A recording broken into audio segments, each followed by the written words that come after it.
Thank you all. To Secretary Carson. United States, Mike Pence. Secretary DeVos.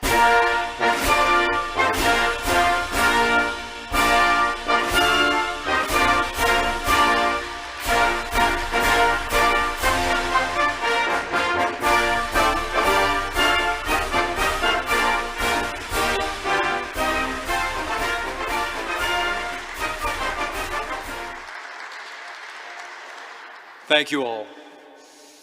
To Secretary Carson, Secretary DeVos, Dr. Larry Arnn, educators, students, and participants, and all those looking on for this White House Conference on American History.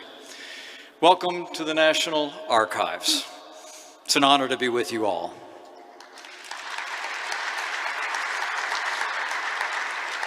Please. Today is Constitution Day, a day in which we celebrate the work of genius that's preserved in these very halls. 233 years ago today, our founders completed what for them was the work of a nation, but for humanity, a work for the ages, the Constitution of the United States of America.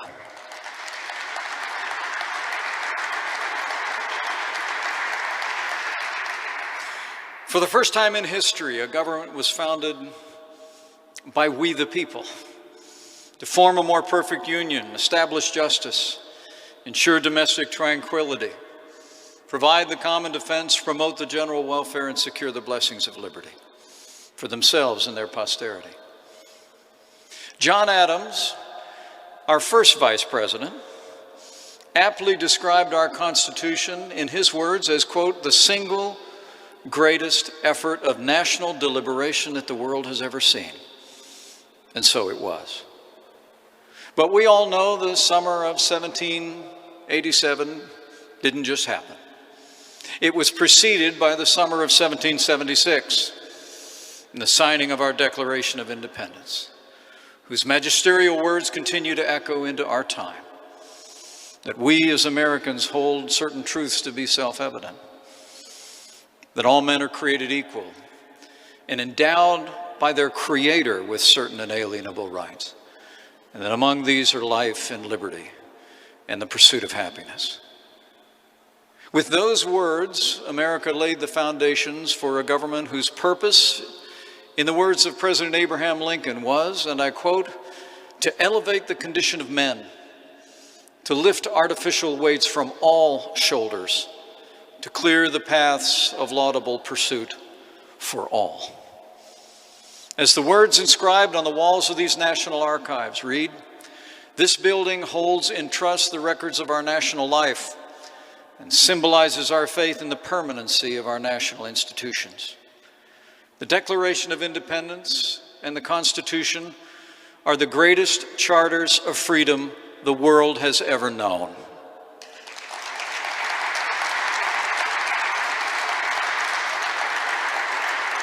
The character of our people and the principles enshrined there are the reason for our nation's unparalleled success.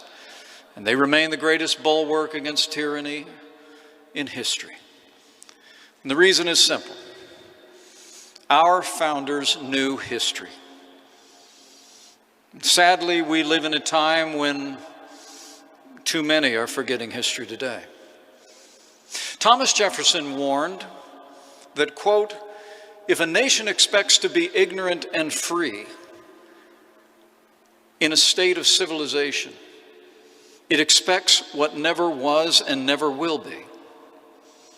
But sadly, we live in a time when some seek to erase our history and deny our nation's relentless march toward a more perfect union. As President Trump has observed, in too many of our schools and universities, millions of young people are educated by those who seek to wipe out our history, defame our heroes, erase our values, and indoctrinate our children. But we gather here today, soon to hear from the President of the United States, as Americans who are committed to affirming the greatness of this nation and the ideals of our founders.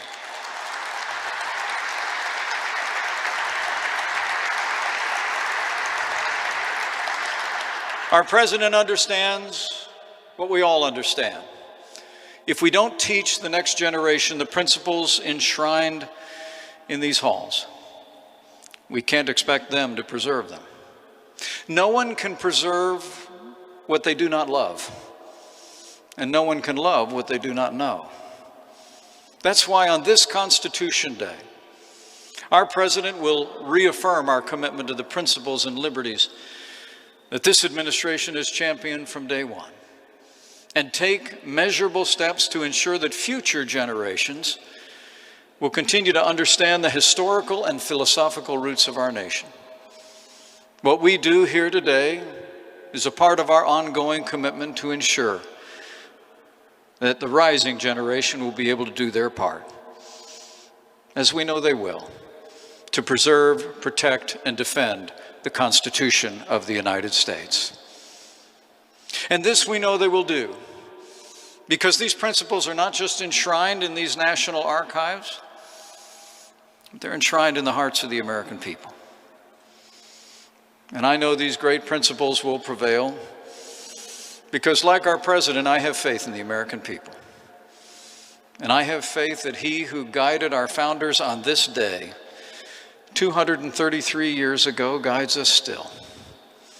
For as the father of our Constitution, James Madison, reflected on this day, and I quote, "It is impossible not to perceive in it a finger of that almighty hand which has been so frequently and signally extended to our relief at critical stages of the revolution."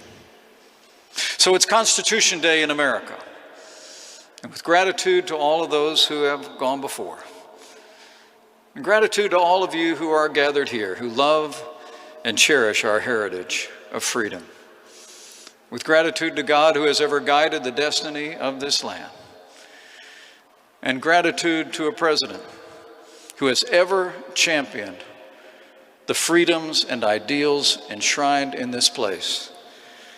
It is now my high honor and distinct privilege to introduce to you the 45th President of the United States of America, President Donald Trump.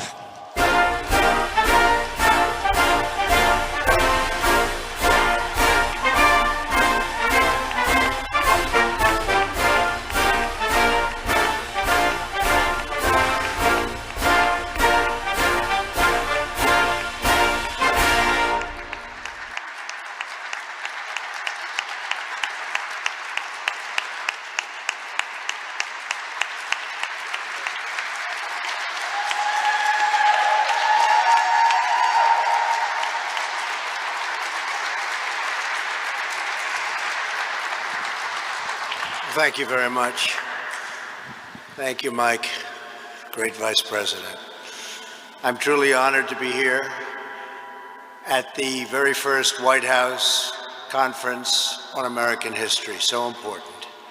Our mission is to defend the legacy of America's founding, the virtue of America's heroes, and the nobility of the American character. We must clear away the twisted web of lies in our schools and classrooms and teach our children the magnificent truth about our country. We want our sons and daughters to know that they are the citizens of the most exceptional nation in the history of the world.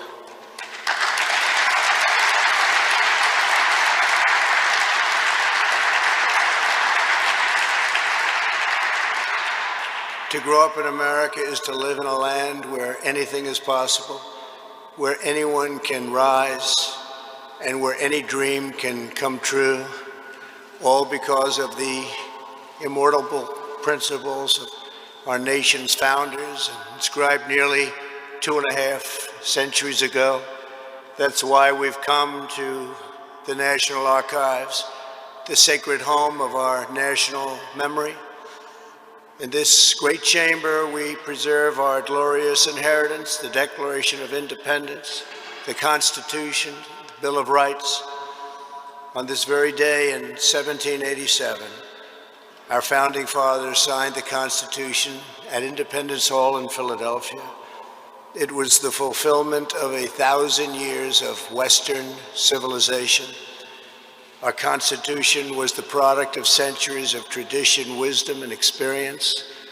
No political document has done more to advance the human condition or propel the engine of progress. Yet as we gather this afternoon, a radical movement is attempting to demolish this treasured and precious inheritance. We can't let that happen.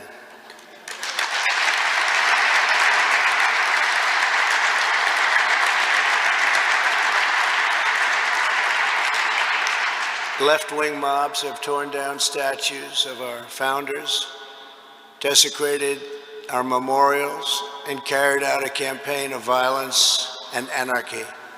Far-left demonstrators have chanted the words, "America was never great." The left has launched a vicious and violent assault on law enforcement, the universal symbol of the rule of law in America. These radicals have been aided and abetted by liberal politicians, establishment media, and even large corporations. Whether it is the mob on the street or the cancel culture in the boardroom, the goal is the same: to silence dissent, to scare you out of speaking the truth, and to bully Americans into abandoning their values, their heritage, and their very way of life. We are here today to declare that we will never submit to tyranny. We will reclaim our history and our country for citizens of every race, color, religion, and creed. The radicals burning American flags want to burn down the principles enshrined in our founding documents, including the bedrock principle of equal justice under law. In order to radically transform America, they must first cause Americans to lose confidence in who we are, where we came from, and what we believe. As I said at Mount Rushmore, which they would love to rip down and rip it down fast, that's never going to happen. 2 months ago, the left-wing cultural revolution is designed to overthrow the American Revolution. As many of you testified today, the left-wing rioting and mayhem are the direct result of decades of left-wing indoctrination in our schools. It's gone on far too long. Our children are instructed from propaganda tracks like those of Howard Zinn that try to make students ashamed of their own history. The left has warped, distorted, and defiled the American story with deceptions, falsehoods, and lies. There is no better example than the New York Times totally discredited 1619 Project. This project rewrites American history to teach our children that we were founded on the principle of oppression, not freedom. Nothing could be further from the truth. America's founding set in motion the unstoppable chain of events that abolished slavery, secured civil rights, defeated communism and fascism, and built the most fair, equal, and prosperous nation in human history.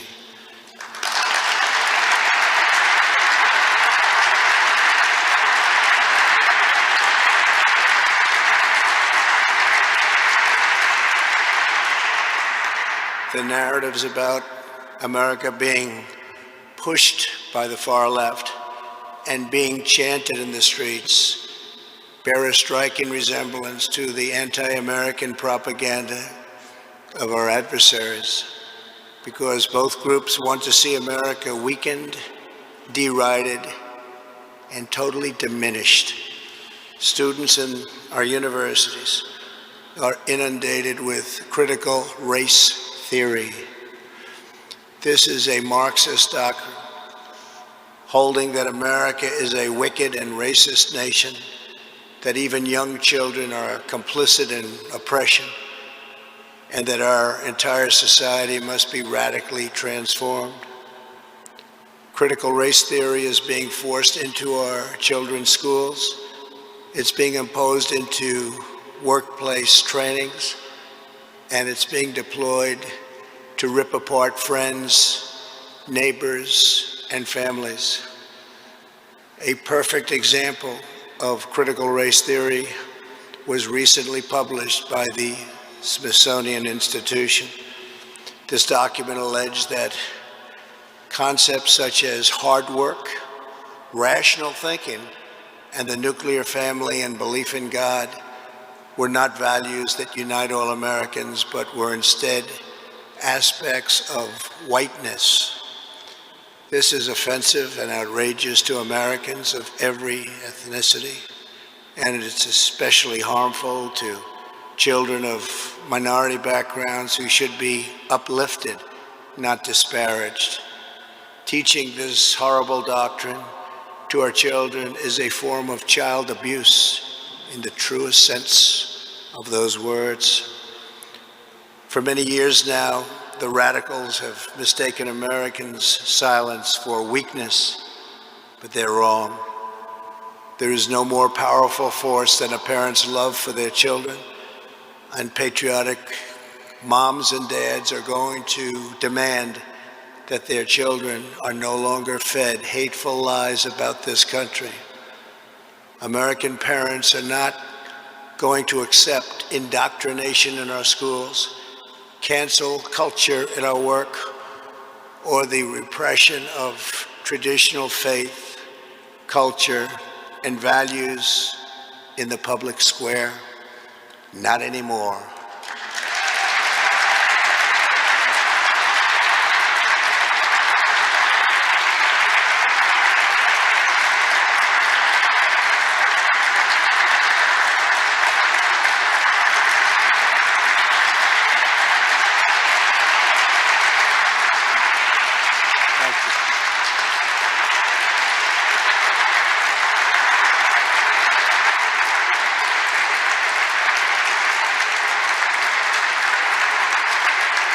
Thank you. Thank you very much.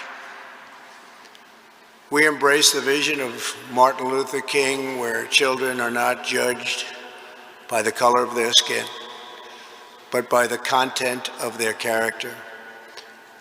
The left is attempting to destroy that beautiful vision and divide Americans by race in the service of political power. By viewing every issue through the lens of race, they want to impose a new segregation, and we must not allow that to happen.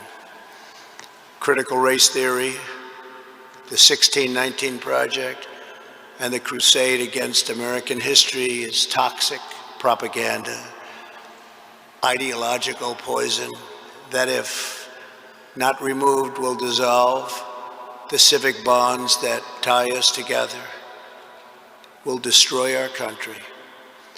That is why I recently banned trainings in this prejudiced ideology from the federal government and banned it in the strongest manner possible.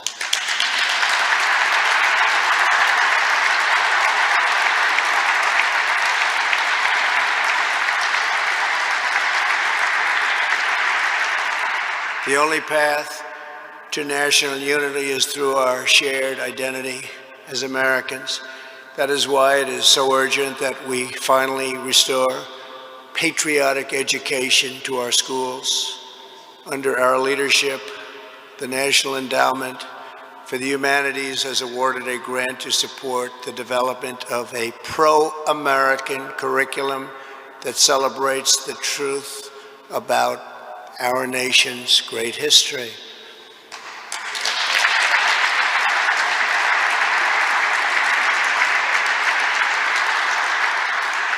We are joined by some of the respected scholars involved in this project, including Professor Wilford McClay.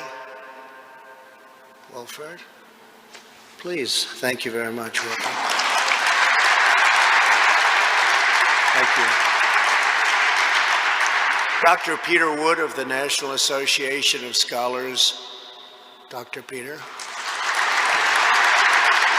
Thank you. Thank you. And Ted Rebarber. Thank you, Ted. Thank you very much, Ted. Today, I'm also pleased to announce that I will soon sign an executive order establishing a national commission to promote patriotic education. It will be called the 1776 Commission.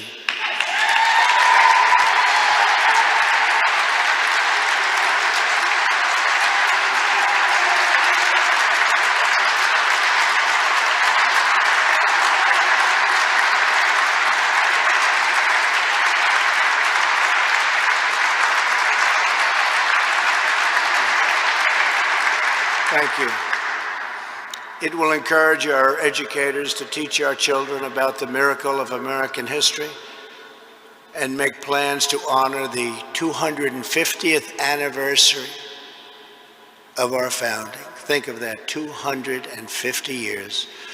Recently, I also signed an executive order to establish the National Garden of American Heroes, a vast outdoor park that will feature the statues of the greatest Americans who have ever lived. Today, I'm announcing a new name for inclusion. One of the 56 signers of the Declaration of Independence was a patriot from Delaware. In July of 1776, the Continental Congress was deadlocked during the debate over independence. The delegation from Delaware was divided. Caesar Rodney was called upon to break the tie. Even though he was suffering from very advanced cancer, he was deathly ill. Rodney rode 80 miles through the night, through a severe thunderstorm, from Dover to Philadelphia to cast his vote for independence. For nearly a century, a statue of one of Delaware's most beloved citizens stood in Rodney Square, right in the heart of Wilmington. But this past June, Caesar Rodney's statue was ordered removed by the mayor and local politicians as part of a radical purge of America's founding generation. Today, because of an order I signed, if you demolish a statue without permission, you immediately get 10 years in prison.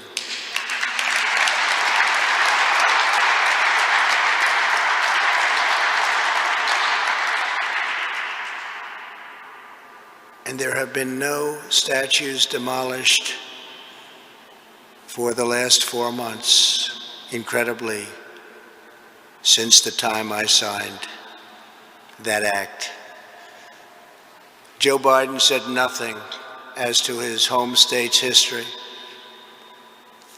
and the fact that it was dismantled and dismembered and a founding father statue was removed. Today, America will give this founding father, this very brave man who was so horribly treated, the place of honor he deserves. I'm announcing that the statue of Caesar Rodney will be added to the National Garden of American Heroes.